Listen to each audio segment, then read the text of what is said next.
right. Hey, everyone. Welcome back to the Midweek Podcast. It was so exciting to get to hear kind of all the comments that you guys had last week with the introduction to this new Midweek Podcast. We hope that you enjoyed that conversation. We're excited to keep bringing these conversations to you. Our goal in this podcast is to continue to equip you and give you the resources and the information, the knowledge, and at times inspiration and encouragement that you need to lead your everyday people to new life and new possibilities. And so each week we'll bring you a brand new conversation about that.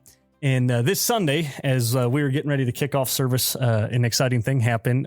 Jared let us know that Jared's our youth pastor here at A Fresh Wind, and his wife Allison was on the phone with him and told him it was National Wife Appreciation Day. And I thought, what in the world is National Wife Appreciation Day? Is that even a real thing?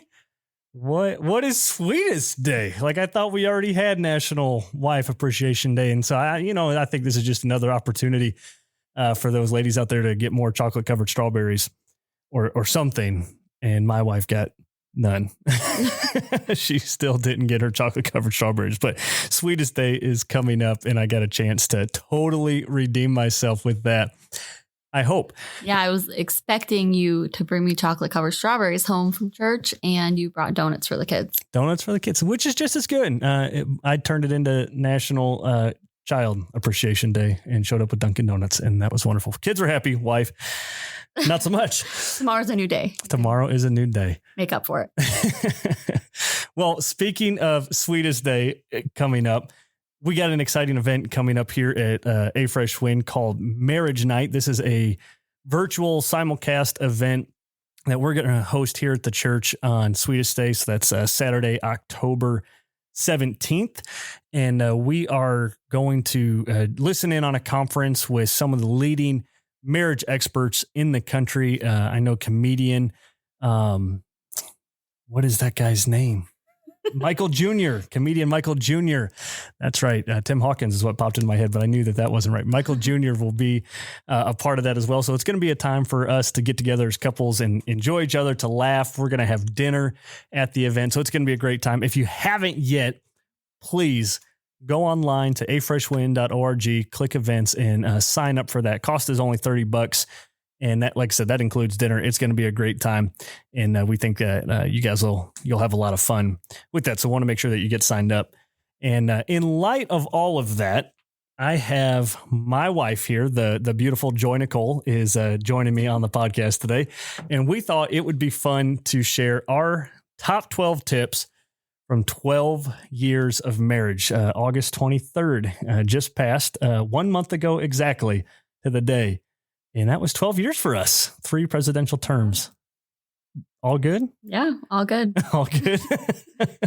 I think she feels like she probably has to say that on our church podcast. But they have been great. And so we're going to give you our top 12 tips from 12 years of marriage. And I remember a few years ago, I read a book by Brian Barry. It's written to youth pastors, and which I was at the time. And he has a book titled As for Me and My Crazy House. And he says this, he says, the best gift you can give your marriage is a healthy self. And the best gift that you can give your family is a healthy marriage. And the best gift that you can give your community and your ministry is a healthy family. And so all of these things are so connected and intertwined, and they build on top of each other.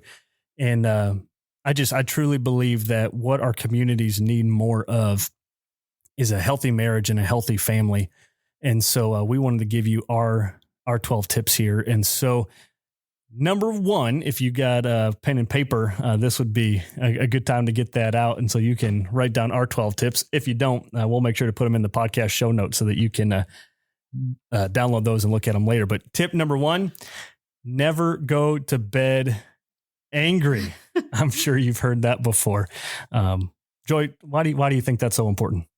Yeah, I think that is extremely important. I know for us personally, we value this tip, and we use it in our marriage all the time. And I think it's important for any marriage. I think all the time. I don't know that we go to bed, angry all the time. No, we don't go to bed angry. We make it, my point was I don't make you angry a lot. It's questionable. No, I'm kidding. No, but we think of the Bible verse in Ephesians 4, don't let the sun go down in your anger, and don't give the devil an opportunity. I know that my marriage is the most important relationship here and on earth, and other than your relationship with God. And so I know I don't want to give the devil an opportunity in my marriage. I think that's so important for us to realize, is that when we go to bed angry, we leave these things unresolved that we do. We give the devil an opportunity to kind of get in there, and all it takes is a little wedge, and he starts tapping the back of that wedge with the hammer a little bit over time, and now relationships are split. And it's something as simple as not going to bed angry. That sounds kind of cliche. We've all heard it before, but I think that's so important, because if we do that, what does that mean? To not go to bed angry means that if there's something between us, we got to talk it out. Yeah. And so it gives, as husband and wife, it gives us a chance to come together and have conversations, to have dialogue, to bring things out instead of shoving them under the rug. And when we do that, I love what Paul says, then you don't give the devil an opportunity to get in there and drive that wedge between you. So I think it's good stuff. And I don't think that, that's always easy either. When one of, us offend each other, or in any marriage, it's not easy to forgive and to be intentional about, forgiving one another and making it right, especially when you're tired and it's the end of the day, but just being intentional about, not going to bed angry and making things right. Yeah. And here's another good tip that we have, is to pray for and with one another. Yeah. I remember a couple years ago, we had bought those books. I think it was The Power of a Praying Husband and The Power of a Praying Wife. And you and I both went through those, and just that idea, and it almost kind of works together with number one, because it's hard to be mad at your spouse when you're constantly praying that, good things would happen, and God would bless her, God would guide her, lead and guide her. And, so it's hard to stay angry at your spouse when you're constantly praying for him. And so I think that's important. But then to also make the commitment to not just pray for, but to pray with. Yeah. It's we found that it's again another opportunity for us to share our hearts with one another, talk about the things that are going on, our hopes and our dreams, the things that are going on with our kids. Just having that opportunity to say, hey, what's on your heart, and how can I pray about that with you? And I think it's powerful to pray with your spouse. I think that it brings you closer to each other. It brings you closer to Jesus together. And I just think it's powerful. And it, prayer in general, is powerful, and it fights a lot of things, and it's interceding for one another and just speaking to God. And I think that there's no better time to do it than with your spouse. Yeah, absolutely. All right. Tip number 3 for you is don't get on the crazy cycle. Or at least when you're on the crazy cycle to get off. And so the crazy cycle, this idea came from a book called Love and Respect by Emerson Eggerichs. I think I got his last name right. And he talks in that book about this crazy cycle. And the whole book, Love and Respect, is written around another verse from Ephesians chapter 5, verse 33. And Paul wrote this. He said, to sum up, each one of you is to love his wife as himself, and the wife is to respect her husband. And so Emerson kind of took those two ideas and he says, okay, well, this is what's important in a relationship, especially in a marriage relationship, is that the husband needs to love his wife. That's what his wife is craving, and that's what she's desperate for, is love. But on the other hand, the wife is to respect her husband. The husband is much more interested in respect. I mean, we want to be loved, but I think as husbands, we generally just like, if you married me, then you love me, okay, that part is settled. It's respect. We want our wives to think that we're Superman, to look up to us, to think that we could do anything, and to believe in us. And so that's kind of that respect thing. And so this crazy cycle that he talks about in counseling sessions with, couples who are going to be getting married, I every counseling session that I'm in with people, I make sure to bring up the crazy cycle, is that when husbands don't feel respected, then they have a tendency not to show love. And then when the wife isn't feeling loved, then she doesn't show respect to her husband. And so now we're on the crazy cycle and the snowball begins and it just gets bigger and bigger and bigger. And so the crazy cycle, the only way to get off of that is for someone to say, even when he's not showing me love, I'm going to show him respect. Yeah. Or when, so important. Yeah. Or, the opposite end, when she's not showing me respect, I'm still going to show her love. That's the only way to get off the crazy cycle. And it's hard. Yeah. I mean, it's, someone is not being very kind and loving to you. You don't want to respect that person. I think it's important in marriage just to know, that verse and to be able to acknowledge it when you're in that cycle so that you can break it. Yeah. And so if you find yourself on the crazy cycle, here's the key. You got to just do it. Someone's got to step up. That cycle is not going to be broken until someone says, okay, even though I don't feel respected, I'm still going to show love. Yeah. And then, for wives, if you don't feel loved, I would encourage you begin to display and show respect for your husband. And I think there's something in most of us when someone shows respect to us, then, and maybe it's a guy thing. I don't know. It's hard to speak for a lady, but as a guy, when someone shows me respect, there's something in me that like rises up, says, man, I want to be a person worthy of that respect. And so I want to display and show love because of the respect. And so if you find yourself, like I said, on that crazy cycle, your opportunity to get off the crazy cycle is to begin showing the other person love or respect, depending on which. Yeah. Which one and even when the other person isn't, showing you that back. Right. And then fourth is to date your spouse. I think this is really important, especially when children are involved. I mean, always. But for Ryan and I feel like we have definitely had to set apart time to spend time alone. It's hard to carve that time out. Yeah. It's important. For sure. Whether that be like going out on a day out to eat or just spending some time alone watching a movie after the kids are asleep.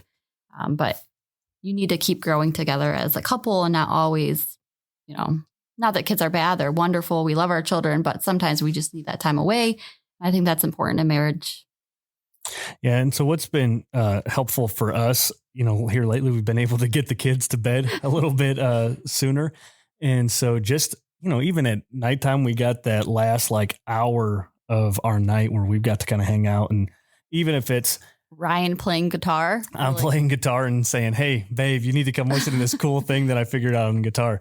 And she entertains that for me, which is great. Occasionally. But that's been great. I thought those have been, sweet times when it's just been the two of us. The house is quiet except for Benny, the puppy jumping all over us. But the kids are down and we've got to have that time. And so it's important. Like Joy said, if it's that last hour of the night or, planning a day each month, it'd be great to get away once a week. And that might be kind of tough with a lot of schedules, but at least once a month, you need to have some time. And another thing that we've tried is, and we don't always hit this consistently, but to have like a weekly planning meeting where we just get to talk about our schedule and what's coming up, what's going on, what things are important and to prioritize that. And so sometimes you can even turn that into date night. And Joy, when she's ready for a date, she used to just stop by the office and say, hey, we're going to get coffee. Since I've been working from home here lately, now it's just, hey, let's go get coffee. And so she knows the key to getting any sort of date is just mention coffee and I'm there.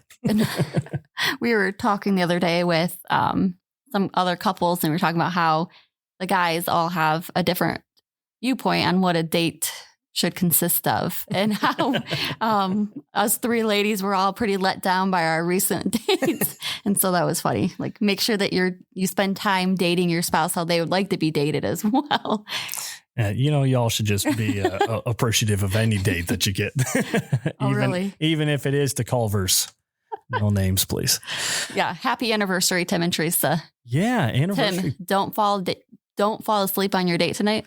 Yeah, that's today, right? Anniversary is today. So happy anniversary to Pastor Tim and Teresa. How exciting is that? All right, fourth. So, hey, by the way, this one is important for you. Date your spouse, Tim. Take her out, do something nice with her. It is your anniversary.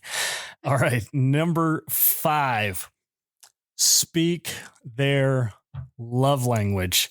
This is from a book written by Gary Chapman. He talks about the 5 love languages that we have. And quickly, I'll give you those 5.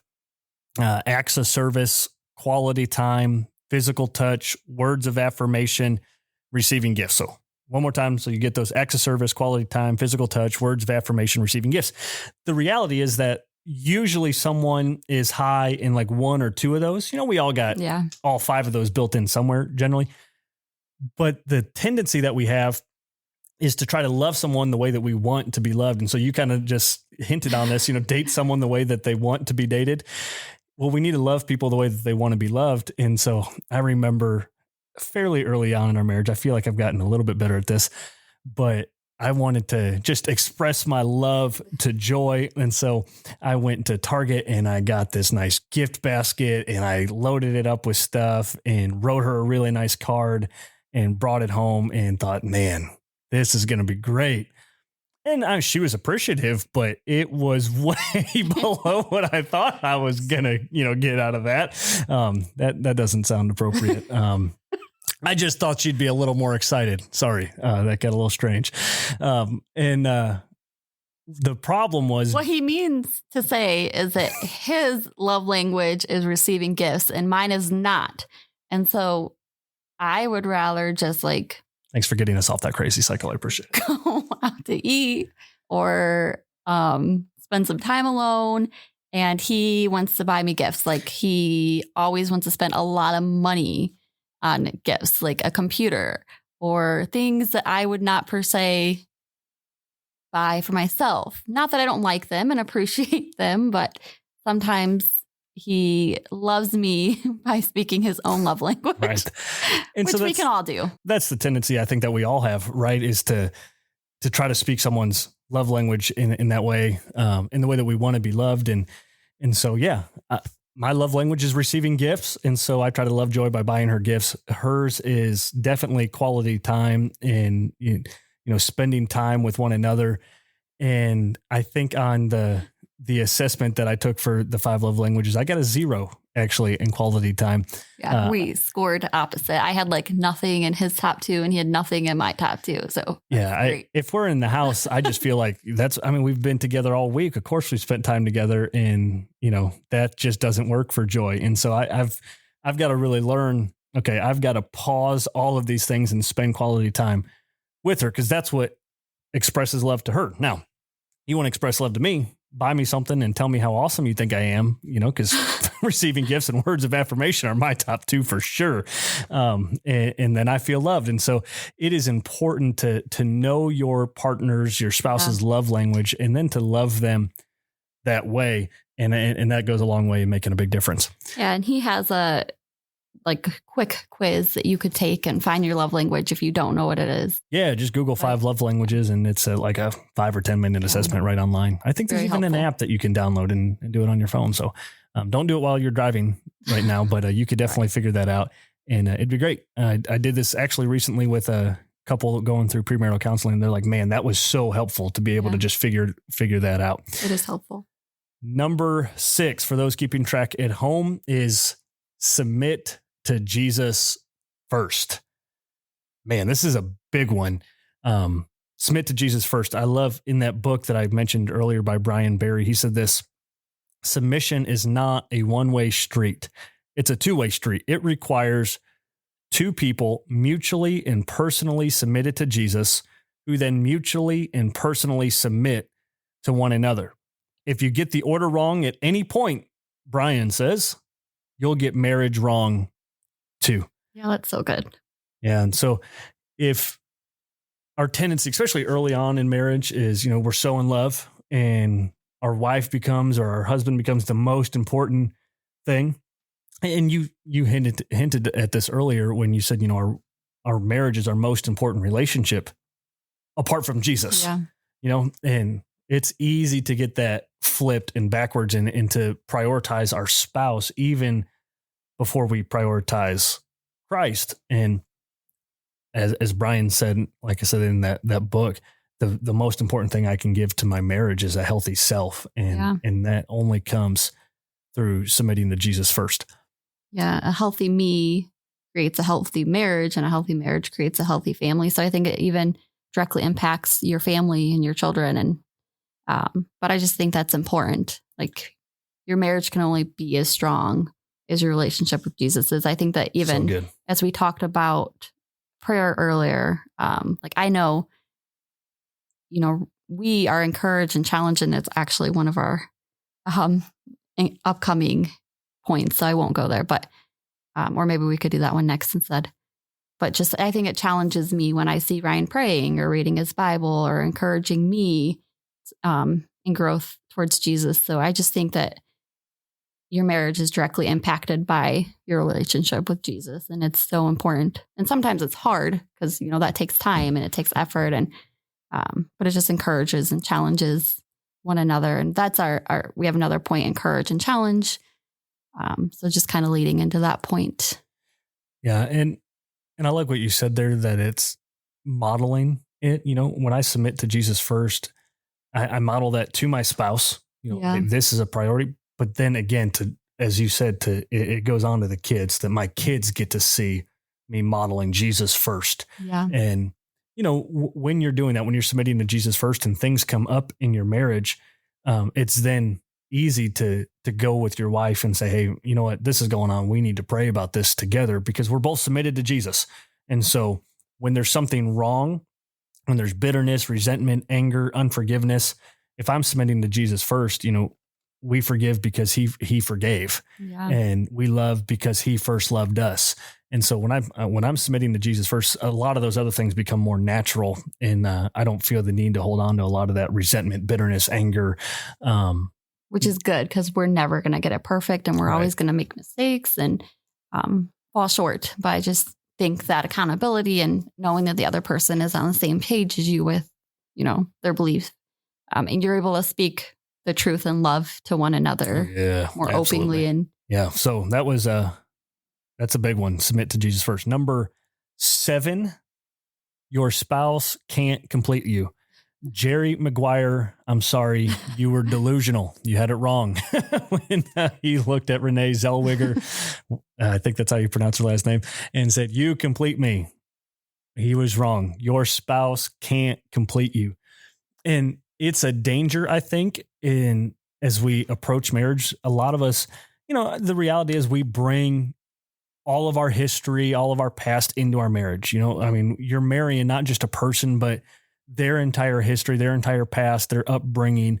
And for all of us, there's just things, baggage that we bring. And when we, feel like we didn't get something from mom or dad, or we felt like this was missing in my life, and then we look for that in our spouse, what happens is we begin to put undue pressure on them, and we begin to hold them up to a standard and expect things from them that they didn't sign up for. Mm-hmm.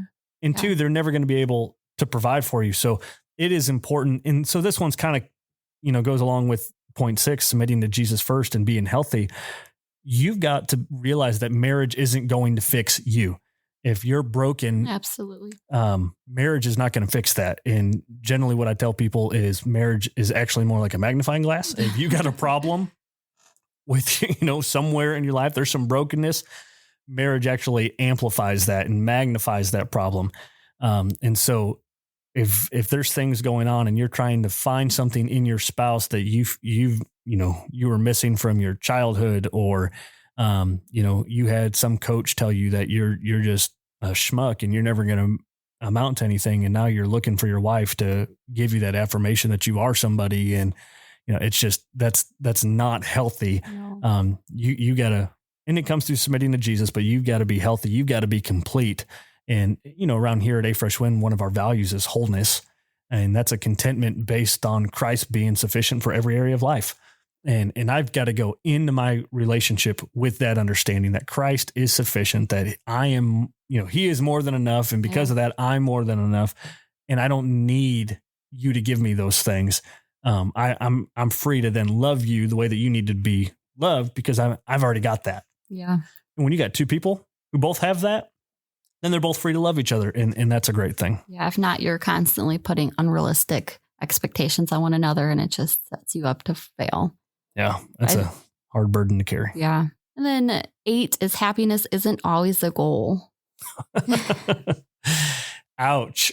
Yeah. Yeah. This is, again, one of those tough ones, but we all want to be happy in our marriage and our relationship. No one goes in thinking I'm signing up to be miserable. I don't, that's not generally part of the vows on the ceremony. But when we're only pursuing happiness, it's real easy to then throw in the towel when I'm not happy anymore. Yeah. You know, and I love what Pastor Bunny said. He was one of my pastors growing up. He had been married for 50 or 60 something years. And he said during that entire time, people, would ask him, how have you been married so long? What's the key? What's the secret? And he said, well, divorce was never an option. Murder a couple times, but divorce never. I feel like I've heard Reed and Darlene say that. I love them. Reed and Darlene have probably made a similar commitment. And so when you understand that you've got that commitment, then I guess, I don't know if it's necessarily easier, but that resolve is there. Yeah. That when things aren't happy, that we're still going to stick this out and see this thing through. Yeah. And that, it's still good. Your marriage is still good. Your relationship is still good. Even when you're walking through things that, aren't completely leading you to be happy all the time. Right. There's going to be tough times in marriage, but it's still worth it and still good. So a big technique here for you when, marriage isn't happy is to learn to compromise. And this is tough because we all like our things the way that we like them and we want things to be the way that we want them to be. And it's not easy to give in to our spouse, especially at times. We'll give in to the guys at work or whatever. But when our spouse has an idea, we're generally resistant or rebellious to that. At least I am, and I'm sure most husbands out there would probably agree. And so learn to compromise. But then I think part of that is when you compromise, be all in.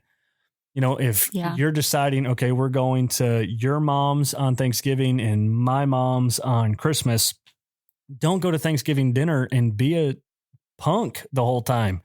Be all in. Nope. This is the compromise we made. And when you get to your mother-in-law's house, be happy, be engaged, be there in the moment. And so you need to be all in on that. And so learning to compromise is a big one. And equally important is understanding, and Joy, you had brought this up. Each journey is unique. Yeah, it is.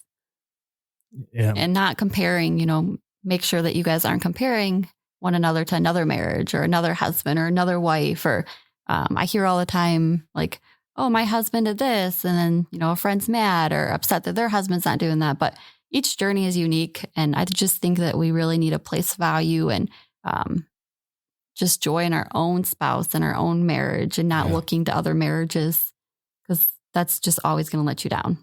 Yeah, we've all heard that saying the grass is always greener on the other side. And it's easy to look over there and be like, man, that's the marriage that I want to have. And I wish my husband or I wish my wife was more like so-and-so. But I think it's Pastor Tim. He says the grass is always greener by the septic. And so generally where the grass is green is usually because crap is involved. So just be aware of that. Each journey is unique, and love is it's more than a feeling. You've got to have that resolve to be committed to one another, even when things aren't necessarily happy all the time. And it's the same, with your relationship with Jesus. I think, it doesn't mean your relationship with Jesus isn't good just because you don't feel something. Like God is God all the time, no matter what we feel. And I think that we need to remember that we can love each other even when we're not feeling love.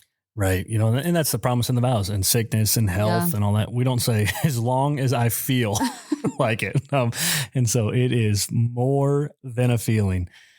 All right. Number 9, you're on the same team. I love this one. Yeah, we have got to remember, especially when we're in those battles, that that your spouse is not your enemy.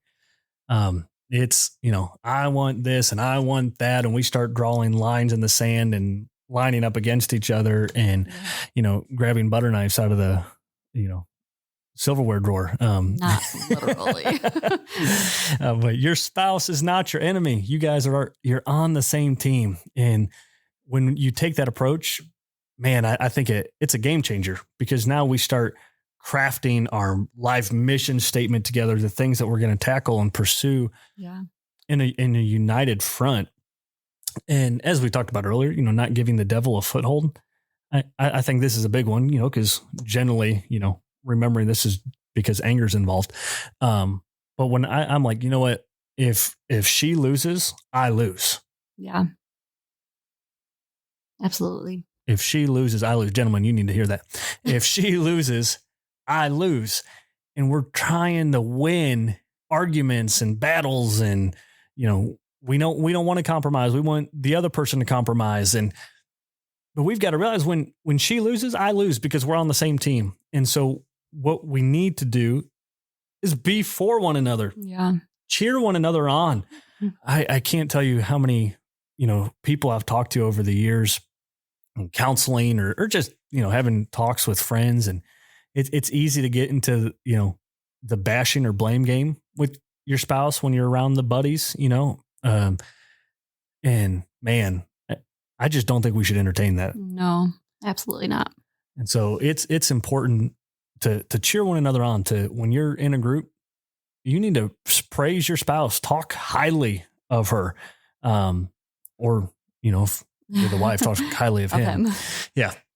And so cheer one another, believe in one another. And, in football, that's the only sport I was ever remotely good at, and it wasn't even very good. But I played quarterback, and, the left tackle in football is one of the most important positions. And he's usually the highest paid lineman on the field, because he protects the quarterback's blind side. Because as the quarterback drops back, he can't see, who's coming from his back. And so the left tackle protects him from that. And as spouses, we need to protect each other's blind sides. We need to be looking for those things and to protect our spouse. And, if that's fatigue, if that's exhaustion, if that's just, they're taking on too much responsibility, if they're just worn out, we need to be looking for opportunities to protect their blind side. Because again, when they lose, we lose. And so how can I set my spouse up for a win here? Yeah. Is a big deal. Good. Number 10, Joy, give us that one. We already did that one. We did Number that 11. One. We did it. Yeah, that was encourage and challenge. But I felt like we could go right into that with. So really, you're getting 11 and a half tips from 12 11 is communication. I think having open communication is so important. Just being able to talk with one another about hard things, easy things.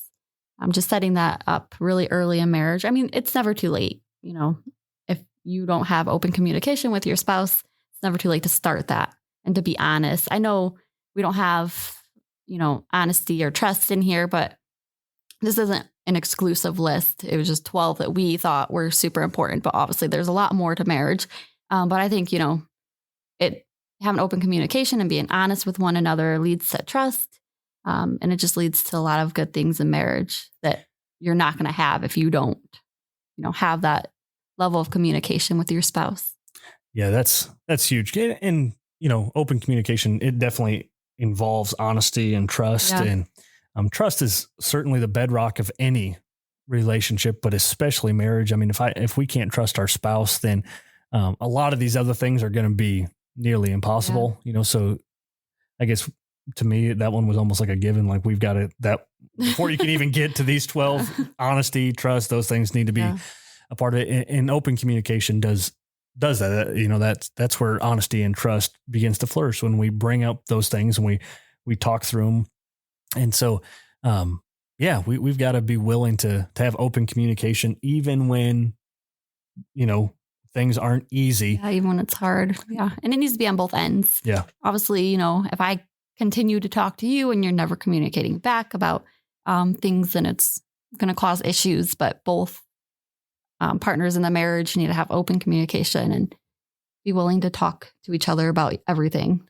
Yeah. And that's going to look different for each individual. Yeah. You know, some people, you know, that as soon as a problem comes out, they just want to like, okay, let's talk about everything right now. And the other person's like, oh my gosh, I just walked in the door. I had a crazy day at work. I don't have time for this right now. And so I think it takes wisdom, you know, and having those conversations to recognize and give each other the space that you need.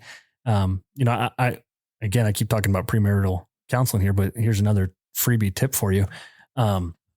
Is you need to understand how the other person, you know, handles thoughts and emotions and give each other space. And so to say, okay, you know what, now's maybe not the right time to have this conversation. But my encouragement is then set a time where you're going to regroup and have the conversation. Yeah. Because if you put it off, then it's easy to just never bring it up again and sweep it under the rug. And till, you know, there's so much stuff shoved under the rug that every time you walk down the hallway, you trip over it and fall flat on your face. Yeah. I think what you said there is so important. Like you have to know how your spouse prefers to communicate the best. Like you prefer to talk about things right away, and I prefer to kind of be quiet and back off a little bit until I'm ready to talk. And so we're able to come together and have grace on one another and talk in a way that's beneficial to our marriage because we know how each other work. Yep. And like you said, every couple is different. Every person is different. So that's different from marriage to marriage, but just know how your spouse likes to communicate best. Yep. And just then make the commitment to talk. You know, when Joy's like, now is not a good time, I'm like, all right, well, when are we going to talk about it? And sometimes. Hey, I'm trying to, you know, exhibit wisdom no, here. You're doing good. Just kidding. And so, have grace and know their communication style, but make the commitment to regroup, have those tough conversations, and your marriage will be better for it. Yeah. Number 12. This is a big one. You want to give it to him? I'll give you a drum roll. Fun. Well, your drum was a little too early or late. Late. Yeah, a little late. Have fun. Oh man, this is important. Yeah. It is easy to get into marriage and quit having fun. Yeah. Just get used to, you know, in your routine and day in and day out of the same things over and over again. And so just making sure that you include having fun. I just think it's so important, and it spices up your marriage, and it just it almost leads to a more happy marriage. Oh, not that the outcome is to be happy, but it's just. We do want happiness in our marriage, yes, though. We do. You want a good marriage that you laugh and have fun. And I think that's important. Yeah. I remember reading something recently. I think it was the chapter title in a book. It said, hey, roommate, you want to help pay the bills? And so it's easy to get to that point in marriage where it's just two people existing in the same space, sharing the bills. And man, that's not enjoyable. And then when your kids leave the house and it's just the two of you and you sit across the dining room table and think, I don't even know who you are. Like, that's a scary idea. Yeah. And so I think we have got to learn to have fun with one another, develop hobbies together as a couple. You know, I love playing guitar. Joy sometimes entertains the fact that I like playing guitar. But that's not necessarily her hobby. She's generally not going to come down, sit in the office and play a bunch of guitars or research and study guitars. That's what I do. Joy likes to travel. She likes to do things, to, you know, even if it's a day trip, doing something with the kids. And so, you know, to me, I'm like, okay, let's do it. Let's go. Let's have fun together. And we've just said that, you know, that's something that we're going to prioritize. We're going to spend money on is taking trips. Yeah. And not that they're necessarily expensive, but we have fun together, you know, going out and doing things. And it's certainly hectic carting 4 kids, you know, around a pumpkin patch or, you know, up to Michigan like we did for my birthday. You know, sometimes that's not always easy. And breaking out of the norm. Right. And just having space to enjoy one another, to get away from the routine of life. And like I said, that could be a day trip. That could be a weekend. It could be a week. And it could be, you know, just camping out in the backyard or something. I know our kids, they set up a tent in the living room last spring. And so just do things to have fun with one another, and it will certainly lead to a more enjoyable and happy marriage. Absolutely. And not, you know, to say that if you did all of these steps that you're going to have a perfect marriage or that you're not going to have problems. And also not to say that we're like the most pro and marriage advice, with 12 years under our belt, but I think these are 12 pretty important tips for marriage. So these are our 12 tips. It would be neat to know what you would add to this list. And so feel free to send us an email, or you can let us know on Facebook, any of the social media platforms. Let us know what tips you might add to this list, and maybe we'll write a book about it one day. Me and you, co-authors, and we'll steal everybody's great ideas and turn it into a book. Yeah. All right, y'all. Sounds fun. There are 12 tips from 12 years of wonderful marriage. And we hope that was insightful for you. And I want to encourage you, if you want to prioritize your marriage, please don't forget to sign up for Marriage Night. It's going to be a great event where you can get together with your spouse, learn from some of the best on it. Joy said we're probably not the biggest pros in this arena, but we're going to bring some on Marriage Night. You're going to get to hear from some of the absolute best. Yeah. And so sign up for that, and you'll get to hear from them. And it'll be a great time to spend time. You'll get a date night with your spouse. You'll get to have communication. You'll get to have fun. Man, you'll get to do almost all 12 of these things in one night. So what are you waiting for? Sign up for Marriage Night. That'll be a great time. I think that the dads should be responsible for finding babysitters for that night. What? Yeah. Good idea. Okay. Speaking my wife's, gentlemen, we got to go speak our wife's love language now. This is one of those times we're going to compromise and be all in. Let's just make that commitment. We say yes before we even get started to Jesus and to our spouse. Well, hey, let me pray for you guys, and we will wrap this episode of the Midweek up. Father, I thank you so much for a chance to get together and have this conversation. And I thank you for 12 wonderful years of my marriage. And Father, I pray that these tips would help and inspire those who listen to apply these marriages so that they too can have a great God-honoring marriage. In Jesus' name, amen. Amen. Guys, thank you so much for listening to the Midweek Podcast. We will talk to you again soon next week. See you then.